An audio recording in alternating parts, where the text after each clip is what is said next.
आज की ये कहानी हमारे साथ हमारे ही एक सब्सक्राइबर जीतू भाई ने शेयर की है और ये किस्सा उनके और उनके दोस्त के साथ एक आप बीती घटना है जो 2018 में हुई थी। जीतू और मिंटू काफी समय से छोटे छोटे स्टेज प्रोग्राम्स करते हुए आ रहे थे और 2018 के बिहू फेस्टिवल के आसपास उनका स्केड्यूल काफी टाइट चल रहा था।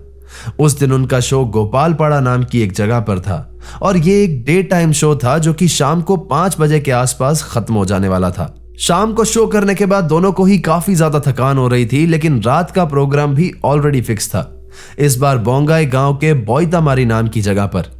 ये दोनों ही लोकेशन एक दूसरे से काफी ज्यादा दूर थी और इनके बीच में लगभग 50 किलोमीटर का डिस्टेंस था। इन दोनों ने फैसला किया कि अब 1 घंटा रेस्ट करेंगे और उसके बाद बोईतामारी के लिए निकल जाएंगे, लेकिन ये छोटा सा डिसीजन इनकी लाइफ का टर्निंग पॉइंट साबित हुआ, जिसे सुनने के बाद आपके भी शायद रोंगटे खड़े हो जाएंगे। थोड़ी देर के बाद जीतू और मिंटू दोनों उठे और बाइक लेकर के शो की लोकेशन की ओर चलने लगे। उस समय रात गहरी होना शुरू हो गई थी।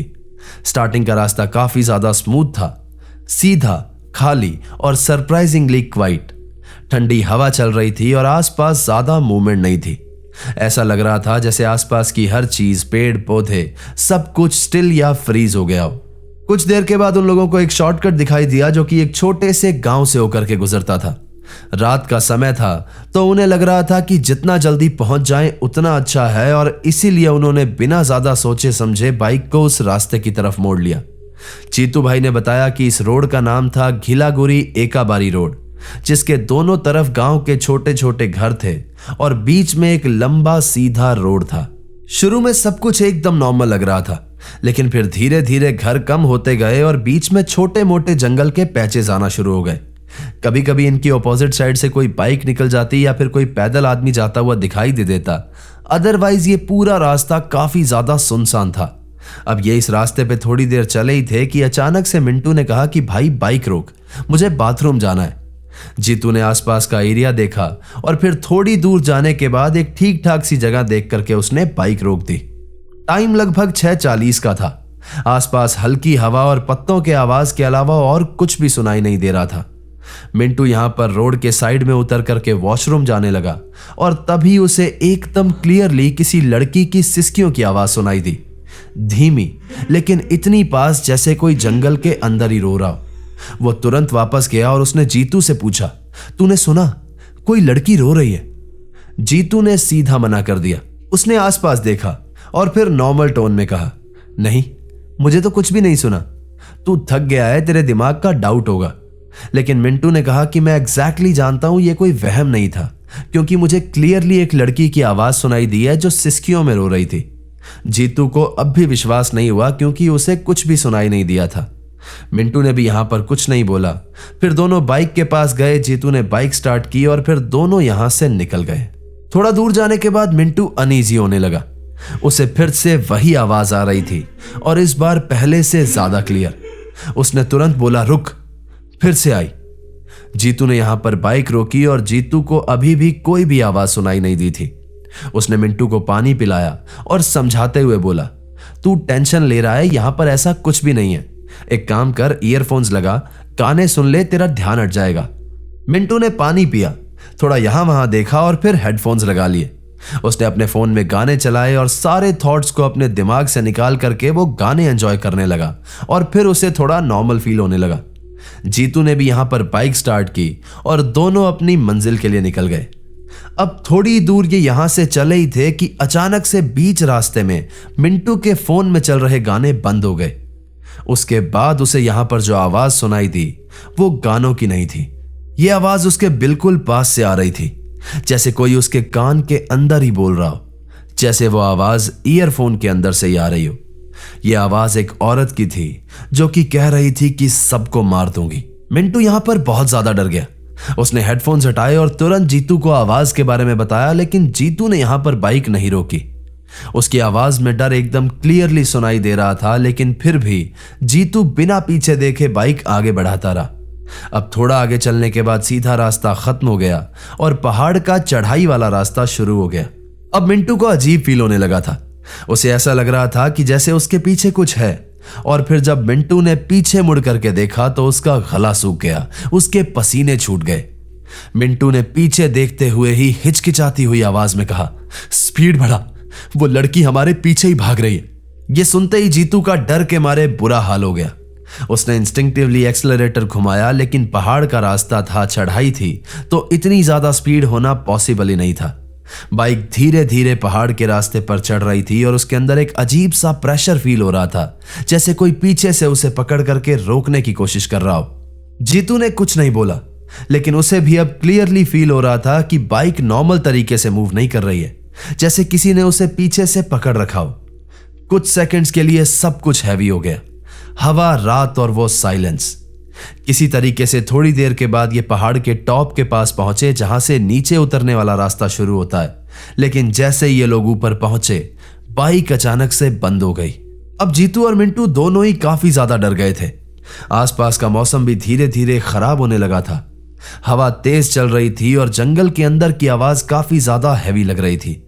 यहां पर जीतू ने धीमी लेकिन सख्त आवाज में कहा, पीछे मत देखना, चाहे कुछ भी हो जाए। दोनों बाइक को पैदल घसीटते हुए आगे बढ़ रहे थे और तभी जीतू को भी वही आवाज सुनाई दी, वही हल्की सिसकियों में रोने वाली, रूह कपा देने वाली आवाज। उसने तुरंत मन ही मन भगवान का नाम लेना शुरू किया और जल्दी से बाइक स्टार्ट करने की कोशिश करने लगा। जीतू का हाथ यहां पर डर के मारे कांप रहा था, लेकिन वो बाइक की किक मारे जा रहा था।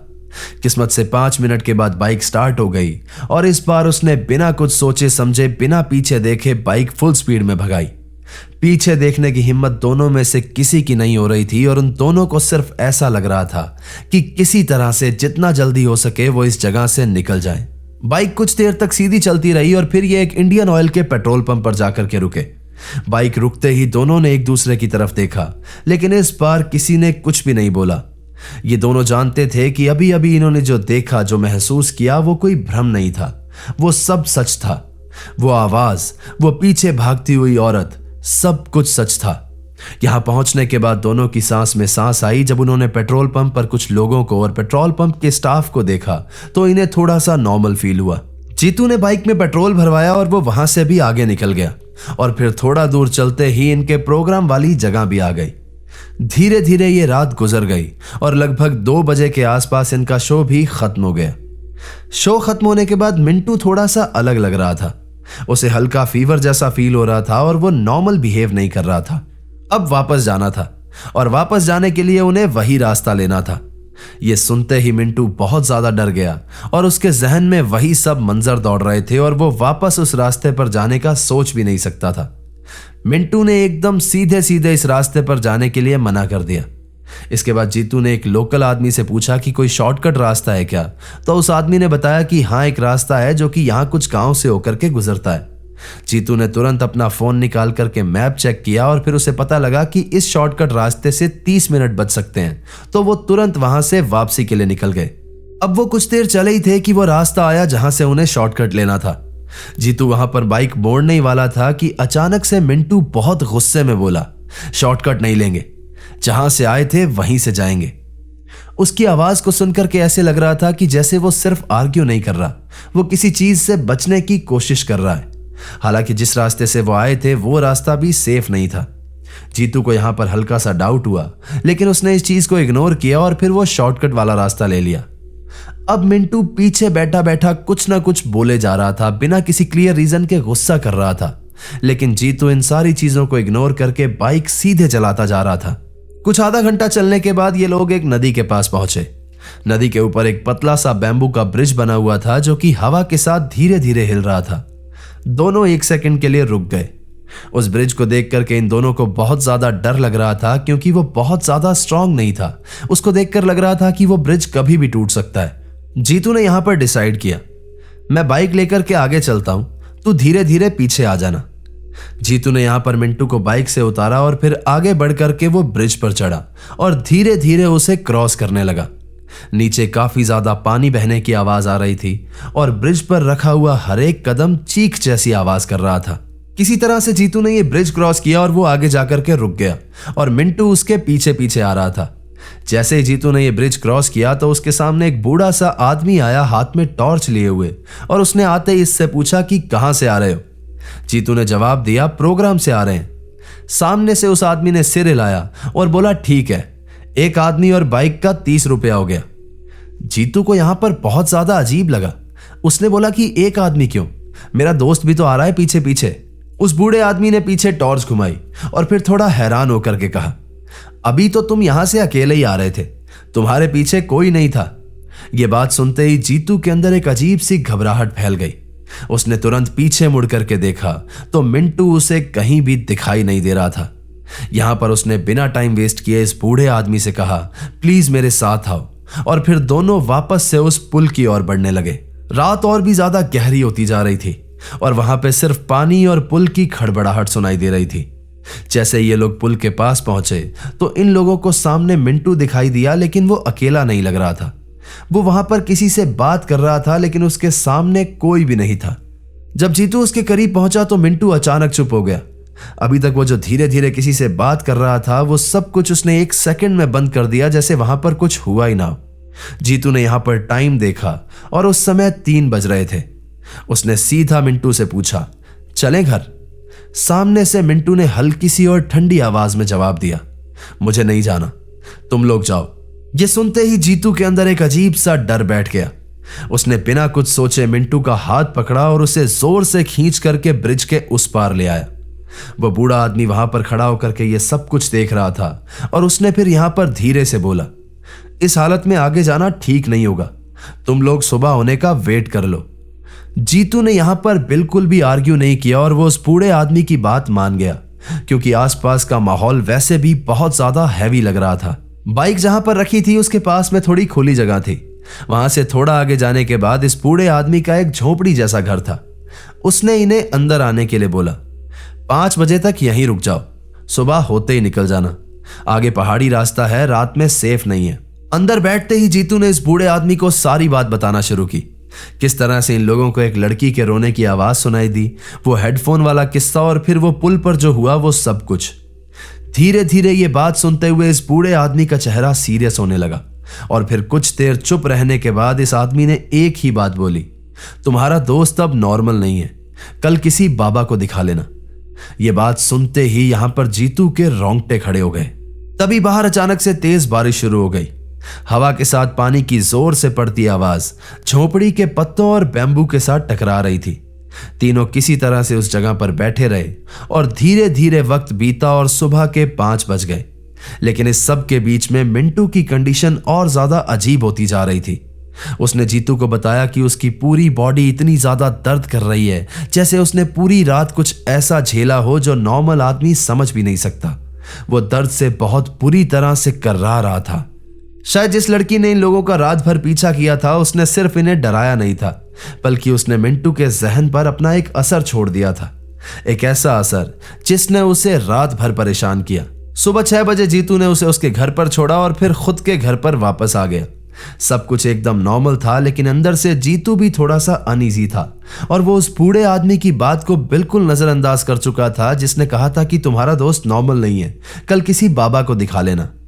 सुबह लगभग 9 बजे के आसपास जीतू के पास मिंटू के घर से एक फोन आता है। आवाज में घबराहट थी, तुम जल्दी से घर पर आ जाओ। जीतू बिना टाइम वेस्ट किए हुए इसके घर पर पहुंचा और उसने जाकर के मिंटू के जो हालात देखे वो देख करके ये अंदर तक डर गया। मिंटू ने अपने हाथ को एक ब्लेड से काट लिया था। उसके घर वाले बहुत ज्यादा पैनिक में थे और जीतू के जाते ही उन्होंने तुरंत पूछा कि कल रात तुम दोनों कहां गए थे। यहां पर जीतू ने उन्हें एक एक बात बताई, वो लड़की की आवाज, ब्रिज वाला इंसिडेंट, सब कुछ। इसके घर वाले यहां पर बहुत ज्यादा घबरा गए और उन्होंने तुरंत एक बाबा को बुलाया और फिर एक पूजा की तैयारी भी शुरू की गई। जब पूजा में मिंटू को बैठाया जा रहा था तो वो किसी भी हालत में मानने को तैयार ही नहीं था।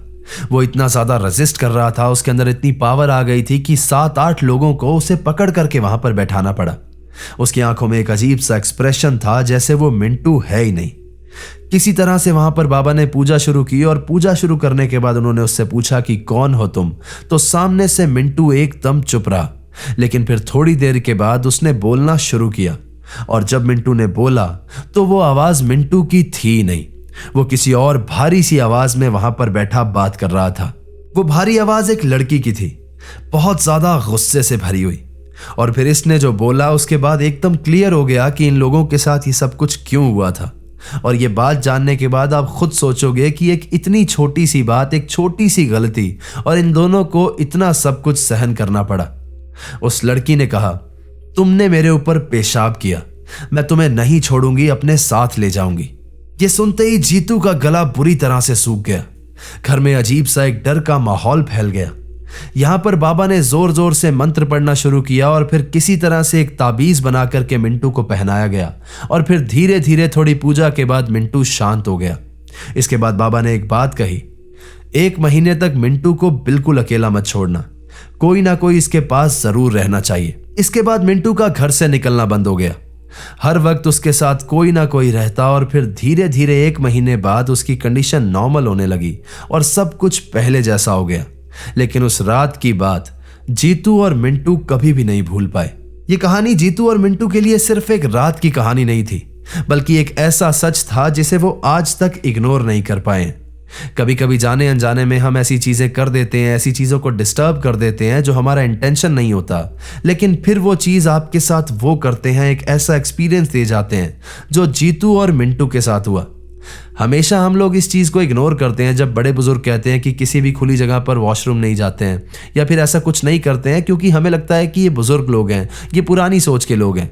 लेकिन मेरा मानना है कि ये सारी सोच, ये जो सारी चीजें हमें बुजुर्ग समझाते हैं या लोग समझाते हैं, इसका कोई ना कोई कारण होता है, इसमें कोई ना कोई सीख छुपी होती है। तो ये थी आज की कहानी दोस्तों। वीडियो अगर आपको पसंद आई है तो इसे लाइक कर दें, हाइप कर दें और अपने कमजोर दिल वाले दोस्तों के साथ शेयर कर दें। चैनल अगर अभी तक सब्सक्राइब नहीं किया है तो इसे सब्सक्राइब कर लो। वहां पर एक बेल आइकन होगा, उसे प्रेस कर देना ताकि आगे आने वाले समय में मैं जो रियल लाइफ इंसिडेंट्स पर कहानियां लेकर के आऊंगा वो सबसे पहले आप तक पहुंचती रहे। अगर आपके पास भी ऐसी कोई कहानी है जो किसी सच्ची घटना पर आधारित है तो नीचे दिए गए जीमेल एड्रेस और इंस्टा आईडी पर आप उसे हमारे साथ शेयर कर सकते हैं। तो चलिए दोस्तों, अपना ख्याल रखिए, खुश रहिए, हंसते खेलते रहिए। मिलते हैं अगली बार ऐसी ही किसी खौफनाक कहानी के साथ। सायोनारा। हर हर महादेव।